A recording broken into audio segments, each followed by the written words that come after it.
প্রতিদিন সন্ধ্যায় আমাদের বাসায় কিছু না কিছু স্ন্যাক্স বানাতে হয়। তো আজকের স্ন্যাক্সটি হচ্ছে পাস্তা।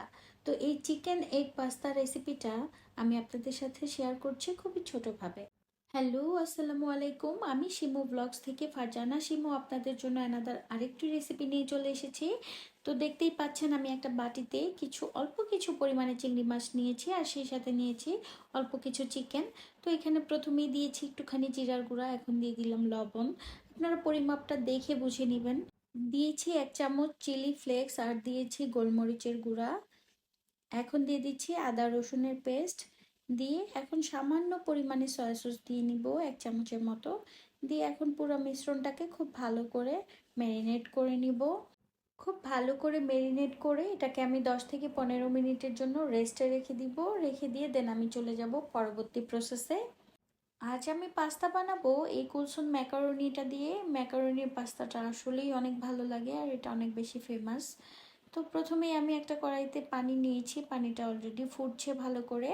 তো এখন আমি দিয়ে দিব আমার পাস্তাগুলোকে। আমি আমার প্রয়োজন মতো ম্যাকারনি ঢেলে নিলাম। এখন এটাকে খুব ভালো করে বয়ল করে নিতে হবে। আমার বয়ল করা মোটামুটি শেষের দিকে। তো এটা আমি ভালো করে ছেঁকে ঠান্ডা পানি দিয়ে ধুয়ে এটা আমি একটা স্ট্রেনারে ছাঁকতে দিয়েছি। তো আর এদিকে আমি একটা চুলোতে প্যান বসিয়ে নিয়েছি, আর এখানে আমি পেঁয়াজ ভেজে নিয়েছি হালকা করে। সেই সাথে দিয়ে দিয়েছি কাঁচামরিচ কুচি। তো এটাকে একটু ভালো করে মোটামুটি সটে করে নিয়ে দিয়ে দিব আমার ম্যারিনেট করা মাংস আর এই চিংড়ি মাছগুলোকে। তো দিয়ে এটাকে ভালো করে এপিট ওপিট করে কিছুক্ষণ ভেজে নিব। ভেজে নিয়ে দেন এখানে অ্যাড করে দিব গাজর কুচি। সেই সাথে দিয়ে দিব 2টা বরবটিকে ছোট করে এভাবে কেটে, এটাও দিয়ে দিব। আর এখন এটাকে খুব ভালো করে একটু নাড়াচাড়া করে নিয়ে এখানে অ্যাড করে দিব ডিম। তো প্রথমে আমি এভাবে পুরো মিশ্রণটাকে গোল করে একটা রিংয়ের মতো বানিয়ে নিয়েছি, আর মাঝখানে ঢেলে দিব 2টা ডিম আমি লবণ দিয়ে ফেটিয়ে নিয়েছিলাম।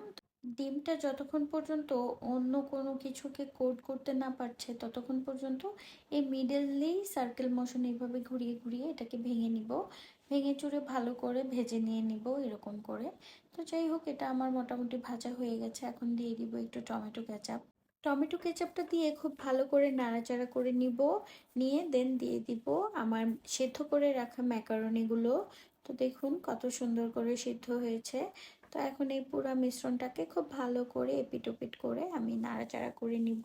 এখন দিয়ে দিব ম্যাকারনিতে থাকা যে 2টো মশলার প্যাকেট, ওই 2টাই আমি এখানে কেটে দিয়ে দিচ্ছি।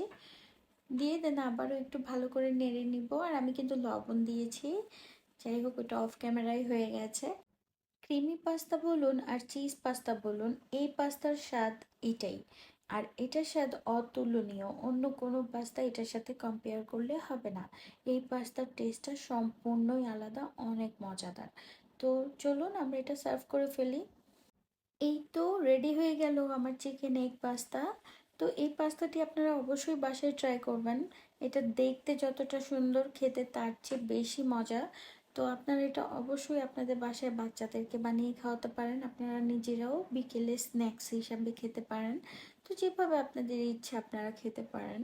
তো যাই হোক, আজকের আমার এই ছোট্ট রেসিপিটা আপনাদের কেমন লেগেছে অবশ্যই জানাবেন। যদি এতটুকু ভালো লেগে থাকে তাহলে আমার চ্যানেলটিকে like, comment, share and subscribe করে পাশে থাকবেন।